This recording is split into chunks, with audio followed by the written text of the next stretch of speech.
중국의 국채 갑자기 폭락, 무엇이든 터집니다.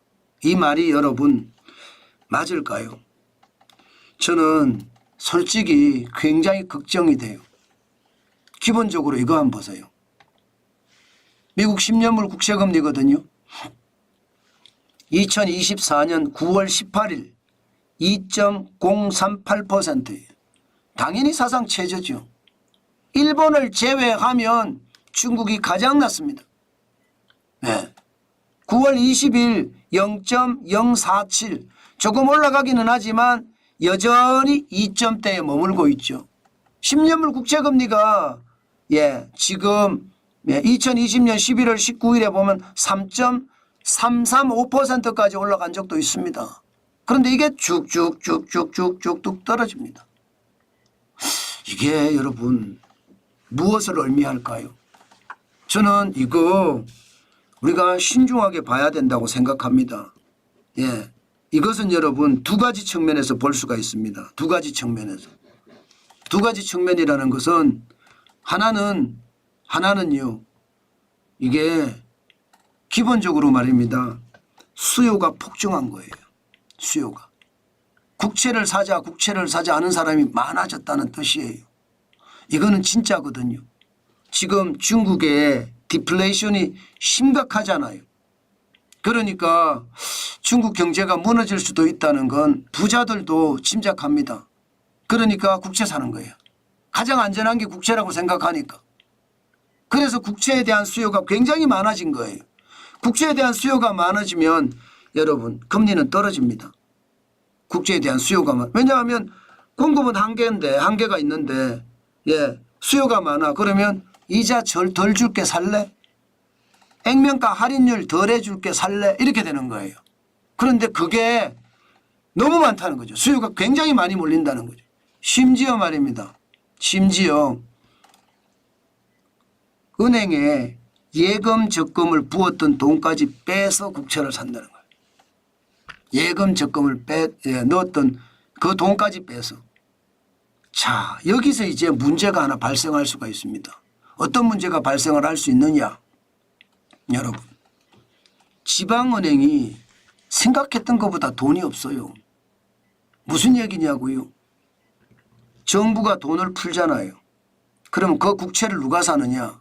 지방은행들이 사왔습니다. 지방은행들이 굉장히 많이 사왔어요. 그러면 지방은행들은 지금 정부의 국채를 계속 산다는 이야기잖아요. 이게 여러분 중국의 국채는 해외에서도 별로 안 삽니다. 일단 뭐 수익이 나쁘니까. 게다가 국제 편입 지수에도 들어가 있지도 않고요. 그러면 지방은행이 사는 거예요. 지방은행이 계속 사면 계속 부채가 지방은행에 쌓일 거 아니에요. 그런데 거기에 저축했던 사람들이 돈까지 뺀다고 생각해 보세요. 그럼 뭐가 터질까요? 금융위기 터질 수도 있습니다. 금융위기가 크게 터질 수도 있어요. 지방은행부터. 지방은행이 터지면 지금 굉장히 충격적인 일이 벌어질 겁니다.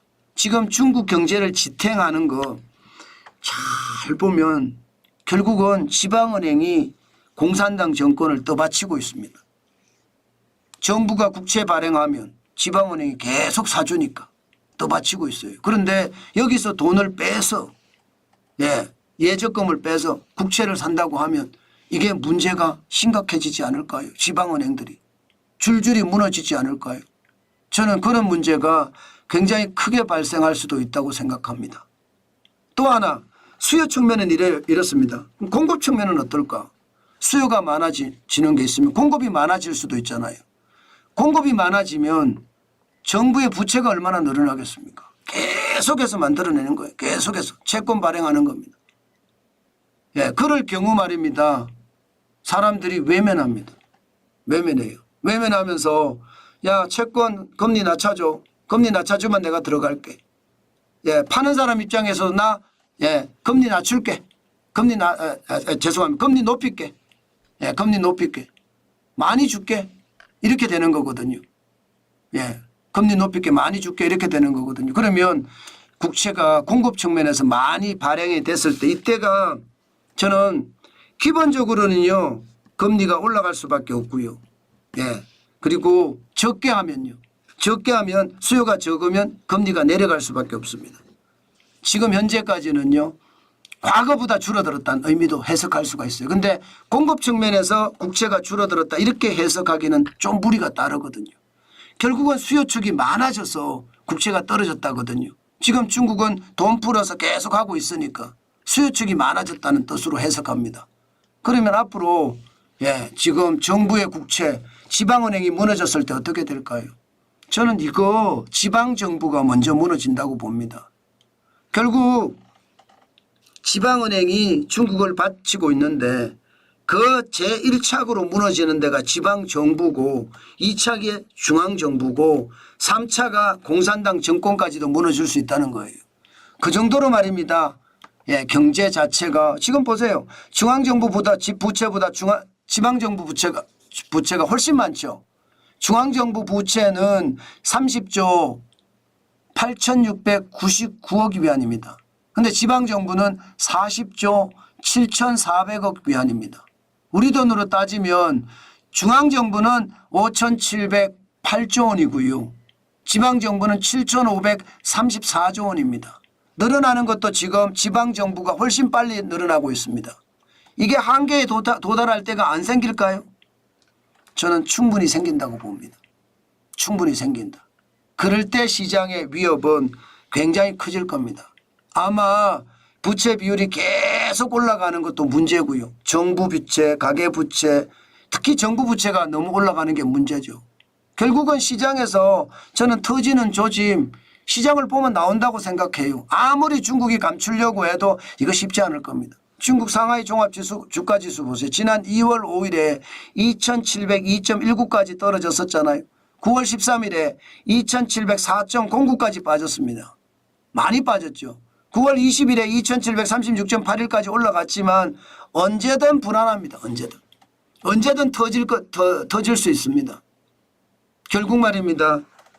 국채의 수요가 느는 것, 국채의 공급이 확실하게 줄은 것은 아니에요. 국채의 공급이 줄었다면 지금 금리가 떨어질 수도 있겠지만 국채 공급은 늘 똑같거든요. 공급이 더 늘어난 건 또 아니고요. 훨씬 더 늘어난 것도 아니에요. 공급이 더 늘어나면 팔아야 되니까 금리 많이 줄 테니까 사라 이렇게 되는 거잖아요. 네, 그거는 아니에요. 그래서 공급은 지금도 과거에도 정부가 계속 찍어낸다. 부채의 어떤 화폐화 진짜 많이 하고 있다. 저는 그 말씀 계속 드려왔습니다. 그런데 지금은요. 지금 터지는 어떤 모양새가 이게 과연 괜찮을까 이런 생각을 합니다. 왜 그 괜찮을까? 부채의 화폐화까지는 어느 정도 이해하면서 시장에서는 더 안 떨어지고 있지만 이게 부채의 사유화가 문제라는 거예요. 부채의 사유화. 예를 들어 말입니다. 미국의 실리콘밸리 은행의 사태가 터졌을 때 세 가지 원칙을 철저하게 지켰거든요. 유동성 위기가 시스템 위기로 전이되는 건 막았습니다. 그리고 도덕적 해이가 계속 일어날 수 있는 구제금융보다 예금자 보호에 집중했거든요. 그리고 세 번째 원칙은 자기 책임 원칙에 따라서 실리콘밸리 은행을 신속하게 파산시켰습니다. 지금 중국은 이 원칙에서 과연 남아있는 게 뭘까 싶어요. 제가 사유화라고 했잖아요. 원칙이 없다는 뜻이거든요. 지금 유동성 위기가 시스템 위기로 전이되는 것 차단. 이거는 뭐 지금 현재 하고 있으니까 안 망하고 있다 이렇게 봅니다. 그러나 구제금융보다는 예금자 보호의 치중이 아니에요. 구제금융에 더 치중하고 있습니다. 또한 자기 책임 원칙에 따라서 지금 지방은행은 파산시킬 은행들이 많다고 합니다. 그런데도 파산 안 시키고 있거든요. 이런 상태에서 과연 터지면 어떤 일이 벌어질까요? 저는 여러분 터지면 인정사정 없는 최악의 상태가 중국에서 먼저 터질 수도 있다는 생각 항상 합니다. 그래서 여러분 중국에 대한 이야기를 제가 자주 하고요. 또 그런 뉴스가 자주 만들어진다는 뜻입니다. 그만큼 위험에 많이 노출되어 있다는 뜻 오늘도 한번 말씀을 드렸습니다.